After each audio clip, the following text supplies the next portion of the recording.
एक प्राचीन दौर के कटे हुए हाथ को फिर से जिंदा करने के लिए वैज्ञानिकों ने दुनिया की सबसे एडवांस ह्यूमन प्रिंटिंग टेक्नोलॉजी का सहारा लिया। जैसे जैसे खास तरह का पोषण द्रव मशीन में भरने लगा, यंत्र सबसे पहले टूटी हुई हड्डियों को दोबारा जोड़ने लगा। कुछ ही देर में उस अजीब बाहरी जीव का सिर, फिर पूरा कंकाल प्रिंट होकर सामने आ गया। लेकिन असली काम तो अब शुरू हुआ था। अब आने वाली थी सबसे मुश्किल स्टेप, मांस और ऊतकों की मरम्मत। धीरे धीरे जब मांसपेशियां और हड्डियों को ढकने लगी, वैज्ञानिकों ने उस शरीर पर हल्की ऊर्जा से भरी यूवी किरणें डाली ताकि कोशिकाएं खुद की सुरक्षा शुरू करें और सतही त्वचा बननी शुरू हो जाए। सभी की उत्सुक निगाहों के बीच रिकंस्ट्रक्शन एक्सपेरिमेंट सफलतापूर्वक पूरा हो गया। लेकिन जैसे ही लाइफ पॉड धीरे धीरे खुला, हर कोई दंग रह गया। अंदर खड़ी थी एकदम नग्न, बेहद खूबसूरत सी लड़की। जनरल की आंखें बाहर निकल आईं। उसे खुद समझ नहीं आया कि वो क्या देख रहा है। लेकिन इससे पहले कि वह सदमे से बाहर आता, वैज्ञानिकों ने जल्दी से थर्मल बैंडेज एक्टिवेट किए और लड़की के पूरे शरीर को लपेट दिया। प्लान ये था कि उसे जगाकर पूछताछ की जाए, पर जैसे ही वो लड़की होश में आई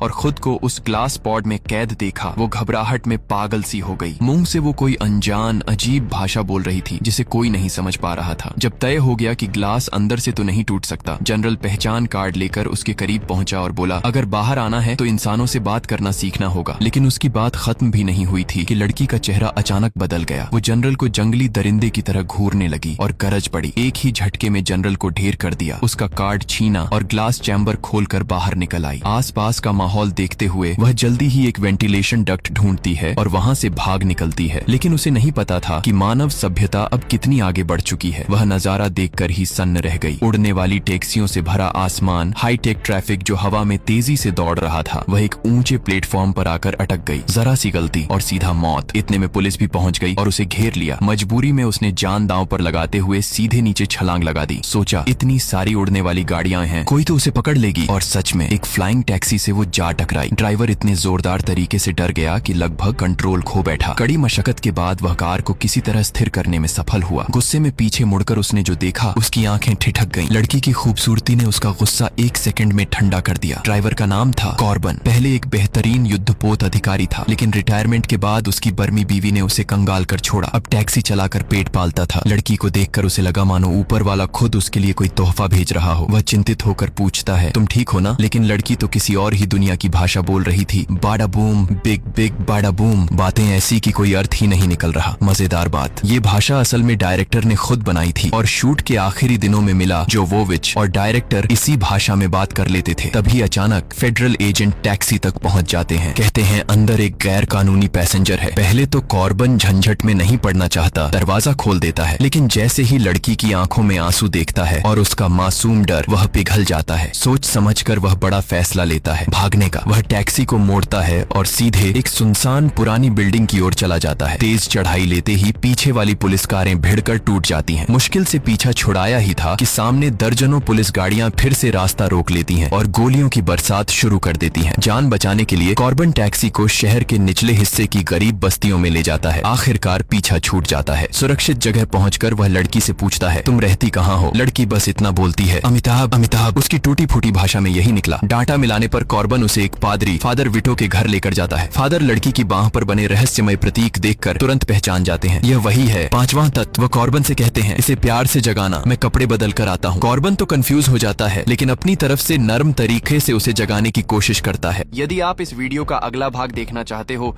तो जल्दी से हमारे पेज को फॉलो कर लो और इस वीडियो को लाइक कर दो और कमेंट में यस लिख दो।